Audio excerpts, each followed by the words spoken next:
Vamos a ver la necesidad de memorias en sistemas digitales.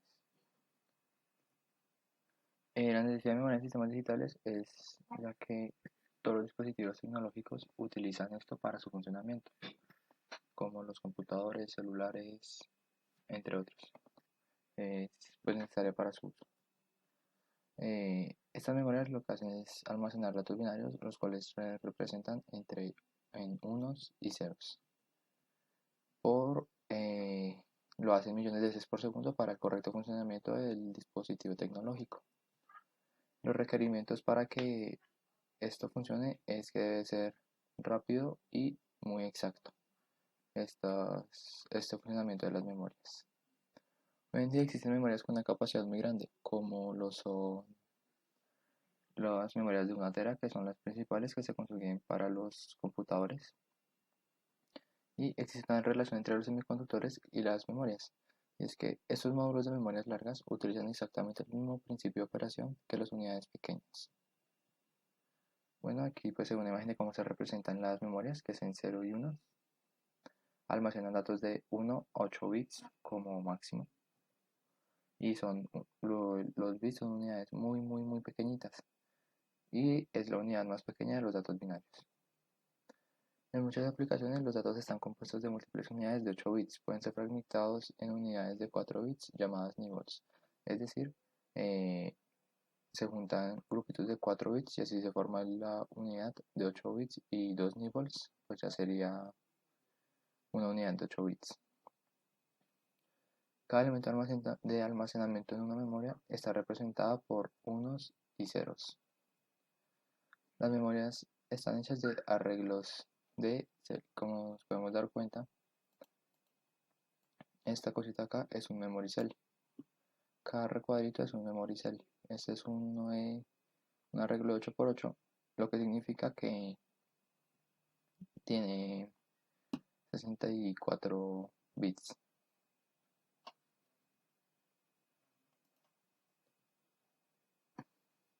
Un adres o dirección es la localización en la cual se encuentra una unidad de datos en un arreglo de memoria. Es decir, este puede ser un adres o una dirección ubicada en la 5445. Y en una fila, este sería un adres o dirección de una fila, la cual está ubicada en la fila 3. Y depende de la organización estas cositas. La capacidad de una memoria es el número total de datos que puede almacenar en una memory cell. Esa es la capacidad de una memoria. Ahora, ¿qué es un memory bank? Un memory bank es una sección única de chip, como está el ejemplo de un banco, y la sección única sería una monedita. Y un memory chip es un conjunto de memory banks. Es usado para almacenar información de uso frecuente. Ahora, un rank son muchos chips representados por las moneditas para un mejor entendimiento. Y es un módulo de memoria en que almacena datos en unidades como palabras o bytes. Entonces acá hay un ejemplo de lo que sería un memory bank. Memory bank sería, perdón, un memory bank, perdón. Un memory bank sería esto de acá. Y un rank sería el coso completo. Este cosito completo sería el rank. Y el bank sería esto. Por lo cual este sería el banco que está acá. Y el rank, que son muchas moneditas, está conformado por todas estas moneditas de acá. Las operaciones básicas de memoria. Está la escritura y la lectura. La escritura es la que pone los datos en una dirección específica de una memoria, es decir, las que entran a la memoria. Y la lectura saca copias de datos afuera de una dirección específica de una memoria, es decir, salen de la memoria. Entran como cuando están guardando algo o programando algo, y salen cuando pues uno necesita extraer esa información. Se transportan en unas líneas llamadas data bus, que son 8 líneas como mínimo y son omnidireccionales, es decir, se pueden pues mover en todas las direcciones de estas pequeñas líneas y se almacenan paralelamente. La dirección seleccionada poniendo código binario representa la dirección deseada en un grupo de líneas llamado address bus, lo que sería esto de acá.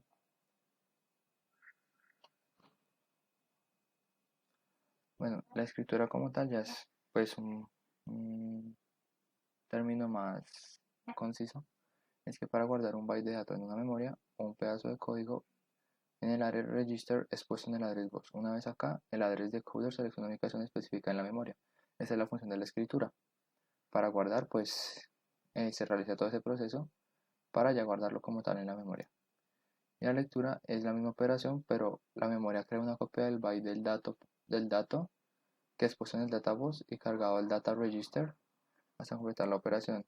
No destruye otros datos que estén ya ubicados en el mismo address, y la copia la crea pues precisamente para lo mismo, lo último, que es no destruir los otros datos que estén ya ubicados en el mismo address.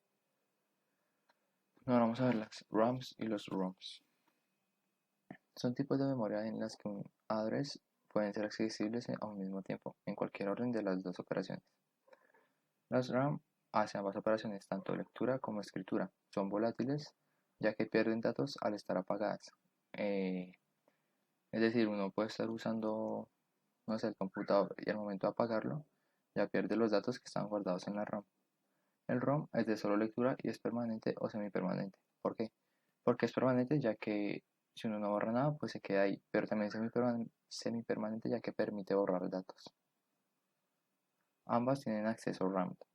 Bueno, la RAM. La RAM se ejecuta en cualquier secuencia, son usadas para datos de corta duración. Existen dos tipos, el SRAM y el DRAM. El SRAM. El SRAM usan latches como elementos de almacenamiento y pueden guardar datos indefinitivamente hasta que sea aplicada una fuente de poder. Son más rápidas que las de RAM y están las síncronas y las asíncronas. Las de RAM usan capacitores como elementos de almacenamiento. Estas no pueden almacenar datos por mucho tiempo, ya que el capacitor tiene un proceso de recarga llamado refreshing. Al momento de hacer este proceso, lo que hace es eliminar los datos que contenía el capacitor. Y hay tres tipos, el FPM, el BEDO y son síncronas. Ambos perderán sus datos, tanto la de RAM como la SRAM, cuando la fuente de poder sea removida. Entonces, ambas son volátiles, como ya se ha dicho que la RAM es volátil. Bueno, la SRAM, ese diagrama de ahí es como la forma general del SRAM. Son, pues como ya dije, son Latch Memory Cells.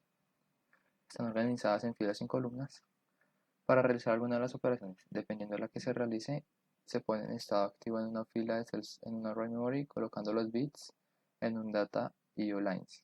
Es decir, si está en estado bajo o 0, no realiza ninguna operación, pero si está en un 1, sí realiza las operaciones.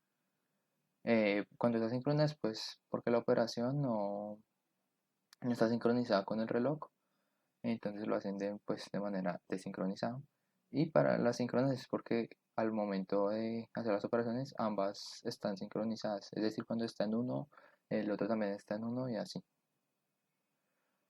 Los chips de estos pueden ser organizados desde single bits hasta múltiples bits. Y contiene un burst feature que permite a la memoria leer o escribir a 4 ubicaciones secuencialmente usando una única dirección. Es decir, tengo una línea de dirección y en esta línea de dirección puedo leer o escribir en 4 ubicaciones secuencialmente para un mejor rendimiento. Esta memoria está en caché y el L1 y el L2 caché. ¿Qué es el caché? El caché es una memoria de alta velocidad muy pequeña, la cual guarda las instrucciones o datos más recientes de la memoria principal. Usa tanto el SRAM como el DRAM. El caché L1 es un caché con capacidad de almacenamiento muy limitada, también conocida como caché primario. El L2 puede estar dentro de un, de un dentro o como un chip o chips de memoria externo. O sea, puede estar dentro de la memoria o puede estar como un chip o chips de memoria externo, lo que le da una mayor capacidad que el L1 y se conoce como el caché secundario. El de RAM, esa es la forma general de RAM, como podemos ver está compuesto por un transistor y por un capacitor. Almacena, la función de este es que almacena los datos en un pequeño capacitor y la ventaja es que Es muy simple, lo que permite que muchos arreglos de memoria en un chip a un menor costo. Eh, y la desventaja es que no puede guardar datos por un largo periodo de tiempo, ya que cuando se apaga el equipo pierde estos datos. La mayor aplicación es en las memorias principales de los PC, ya que pues uno muchas veces solo necesita como tal datos por un corto periodo de tiempo y no necesita tenerlos ahí almacenados por mucho tiempo. Tiene mejores resultados para grandes capacidades desde bit en un área de chip dada, aunque es mucho más lento el tiempo de acceso. Y este requiere un constante refresh, es decir, el capacitor requiere una constante carga y descarga. Y tiene un address multiplexing para evitar muchas address lines, lo que pues aumenta su rendimiento. Hay varios tipos, como ya dije, el FPM, que se basa en la probabilidad que el siguiente memory address al cual toca acceder se encuentra en la misma fila. Esta probabilidad muy pocas veces es errónea, por lo que es una ventaja, por decirlo de alguna manera. El EDO es igual que el FPM con la diferencia que este no deshabilita el dato de salida sino acierta, ya que la deja habilitada debido a que puede ser usado antes que la señal intente volver a acertar. El BEDO es lo mismo que un EDO pero con un burst, el cual ya expliqué que es un burst. Y el SD tiene la misma aplicación que el burst SRAM. Por último, el DDR es el doble rango de datos y esto permite que sea el doble tenga el doble de rapidez que el SDRAM. Bueno, ahora vamos con la memoria ROM. Son datos almacenados permanentemente o semipermanentemente, los cuales pueden ser leídos por una memoria, pero no pueden ser cambiados. Guarda los datos que son usados frecuentemente en un sistema de aplicaciones. Es decir, uno al instalar una aplicación se queda ahí, pero uno no puede cambiar esa memoria, sino ya queda ahí. Y por eso es que son usados en sistema de aplicaciones. Es como la que guarda las cosas más en masa, por decirlo así, las cosas más pesadas. Existen tres tipos, el PROM, el EPROM y el VEPROM. El tiempo de acceso es el de una aplicación a un address code válido en unas líneas de entrada hasta que aparezca una salida válida. Es decir, está por decirlo de alguna manera, listo la aplicación en un address con un código válido, y hasta que no aparezca una salida válida como que concuerden, no realiza el proceso. Las prompts no vienen programadas de fabricante para usarse a las necesidades, es decir, uno mismo las puede programar. Usan un proceso de fusión de almacenamiento de bits en donde un link de memoria es quemado o dejado intacto para representar un 0 o 1. Este proceso es irreversible, es decir, una vez programados ya no se pueden borrar y ya no se puede volver a programar esta prompt. Un EPROM puede ser borrada su programación, es decir, si ya existe una en uno la puede reprogramar en caso de necesitarlo. Usa un arreglo de MOSFET con una estructura de Isolate Gate. Al borrar los bits de datos se borra la carga de la compuerta. El VPROM tiene el mismo funcionamiento que el EPROM, pero la diferencia es que tiene una ventanita, la cual cuando se expone a rayos ultravioleta borra los datos. De lo contrario, sigue con los datos que tiene normalmente. Las memorias flash tienen todas las características deseadas por las demás memorias. Las tres mayores operaciones son programar, leer y borrar. Y al estar en 1 no están programadas. En cambio, si están en 0, sí están programadas. Y cuando estas se programan, pueden durar hasta 100 años en esa programación. Al leer un voltaje positivo es aplicado a la compuerta de control. Si está en 1, está prendido. De lo contrario, está apagado. Y por último, solo una línea de fila es accedida al mismo tiempo durante el read operation. Hay corriente en la línea de bit. Es decir, si está en 1 es porque hay corriente, de lo contrario no hay y no tendría funcionamiento. Normalmente estas memorias tienen capacidad de más de 64 GB.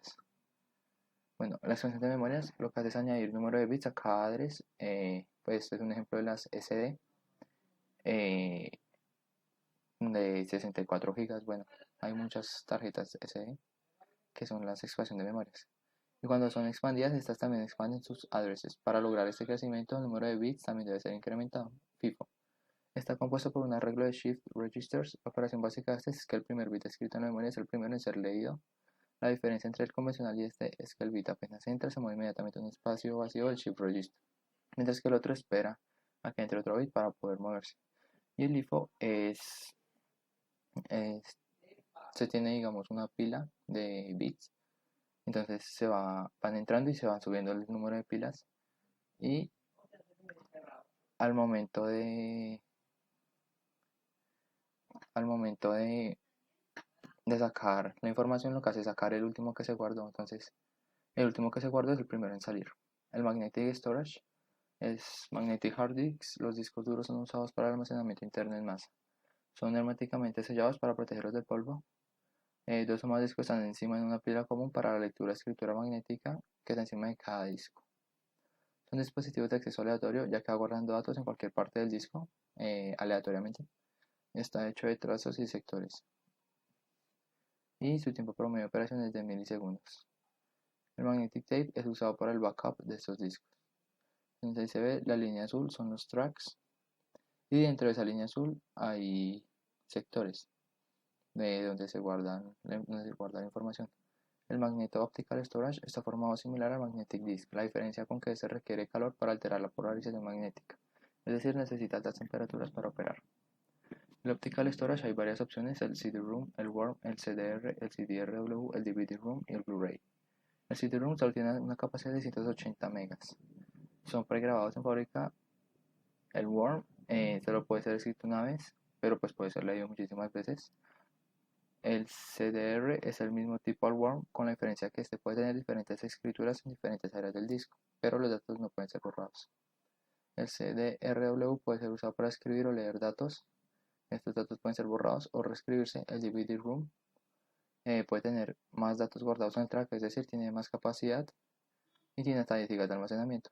Y el Blu-ray es el mismo que el DVD-ROOM, con la diferencia que tiene mejor definición y puede guardar 5 veces más datos que este. Los típicos son de 50 GB. La jerarquía de memorias es el arreglo de varios elementos de la memoria en la que la arquitectura de un computador para maximizar el proceso de velocidad y minimizar el costo. Es clasificada de acuerdo a su distancia entre el procesador, lo cual es medida en tiempo. Entre más corta sea esto, mejor es el, la memoria como tal. Y tiene un tiempo de latencia. Entonces, este es como la estructura de la jerarquía de memorias. Que primero está en el procesador, pasa por un register, después por un cache, después por la memoria principal, disco duro y por un almacenamiento auxiliar. Los registers están ubicados en el procesador, tienen una latencia muy baja, y mantienen los datos guardados usados frecuentemente tanto como sea posible. El cache provee almacenamiento temporal, L1 dentro, L2 afuera. Eh, Eso ya lo vimos, que es el L1 y el L2. El L1 está dentro y el L2 está afuera. Y guarda todo lo posible en un programa. El main memory es la que está compuesta por el RAM y por el ROM. El disco duro tiene una latencia muy alta, ya que la distancia entre el register y el hard disk ya es alta. Y esto se representa en la latencia. Sí, y pues ya, como ya vimos, se usa para el almacenamiento en masa y tiene una memoria virtual para cuando ésta se llena. El auxiliary storage incluye magnetic tape libraries y puede guardar grandes cantidades de datos. El almacenamiento en la nube puede ser accedido a través de Internet, eliminar la necesidad de backup local cuando se guardan cosas en este tipo de almacenamiento. No se está guardando en el computador sino en Internet, es decir, esto nos puede servir para ahorrar espacio en el computador, ya que si el computador está lleno, lo guardamos en la nube y ahí se guardaría en Internet y no como tal en el almacenamiento del computador. Consiste en servidores remotos de red que está conectado a un dispositivo de un usuario a través de la red, dependiendo del tipo, aceptar los datos a ser guardados, es decir, hay diferentes tipos de almacenamientos de nube. Algunos aceptan unos tipos de datos y otros no, otros los aceptan todos y así dependiendo de este tipo de almacenamiento. Uno solo sirve para múltiples usuarios, es decir, yo tengo mi almacenamiento en la nube y hay personas X que también tienen este mismo almacenamiento en la nube, pero ninguno de los dos puede acceder al almacenamiento del otro. Porque esto que acabo de decir, por estas tres características, que es la encryption que previene el robo de datos, la autenticación ya que requiere un nombre y contraseña para poder acceder a estos datos y la autorización ya que es uno de la autorización a las personas que quiere que entren a ver esta información. Y ese diagrama es como la estructura del almacenamiento en la nube.